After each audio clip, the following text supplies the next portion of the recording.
Hi, I'm Dr. Bertice Berry, and I want to tell you a story.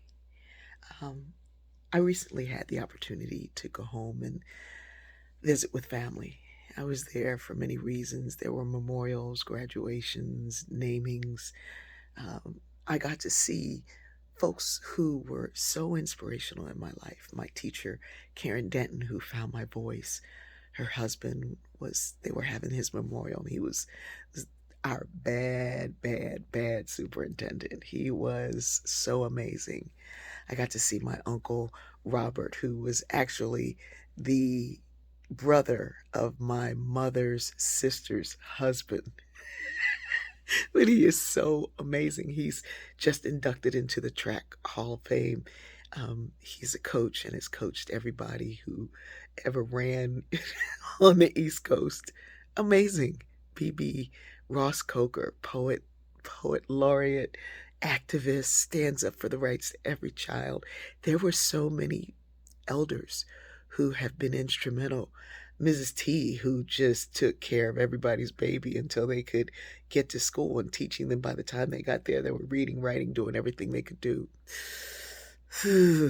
So the young folks who gathered, and when I say young folks, I mean in our 60s. No, the younger folks were in their 50s. And those were the kids who were like, not going to let you play with us because they were too young. Anyway, we're sitting around, and I looked around the room and I counted 4 doctorates, a surgeon, investment bankers, top-notch accountants. It was a room full of exceptional people. And when people tell me how exceptional I am, I'm like, no, I'm not. And I realized that I don't think I am because I grew up around so much hard work, dedication, and amazingness. Talented people who were told from day one that they had to contribute to society. So when I hear this replacement theory that black and brown folks are trying to replace someone, coming in to replace them and take over through their voting and through whatever, that you're trying to replace me, that Jews are trying to replace us, that somebody's trying to replace us. I think of my music teacher, Mr. Morris, who demanded excellence. And he used to say, you need to show up because there's always somebody waiting in the wings. They may be better, they may be worse, but they're there.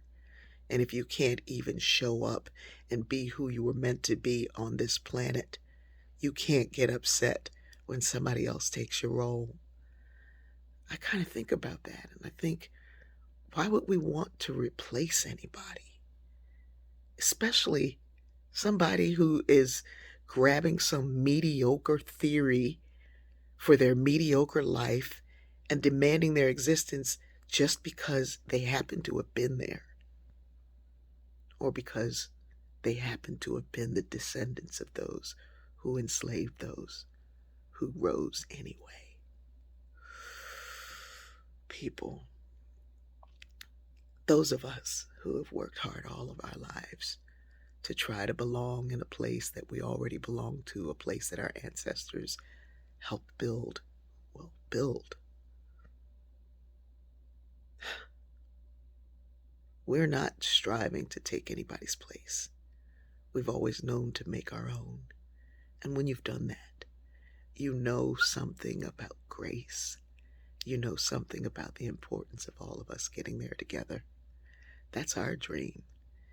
And if yours is around exceptionalism, you got some work to do.